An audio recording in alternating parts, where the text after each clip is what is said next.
इख़लाक़ हिकु अहिड़ी शइ आहे जंहिंसां इंसान दुश्मन खे बि दोस्त बणाए सघे थो। इज़त सां मिलणु ऐं इज़त सां ॻाल्हाइणु इंसानियत जी निशानी आहे।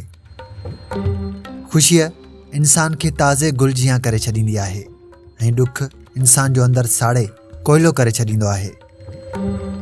जंहिंजी दिलि साफ़ ऐं नियत पाक हुजे उनखे मुख़ालिफ़ ऐं मुनाफ़िक़ कुझु बि नथा करे सघनि।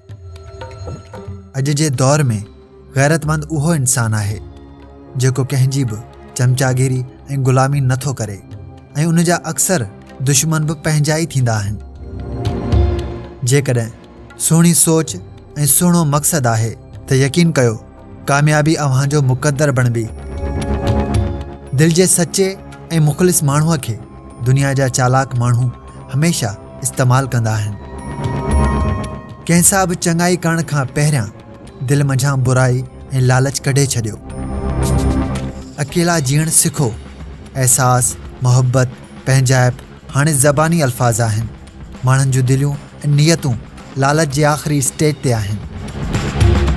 जॾहिं को दिलि ॾुखाए त हमेशह चुप रहणु घुरिजे, छो जो जंहिंखे असां जवाबु न ॾींदासीं उनखे वक़्तु जवाबु ज़रूरु ॾींदो।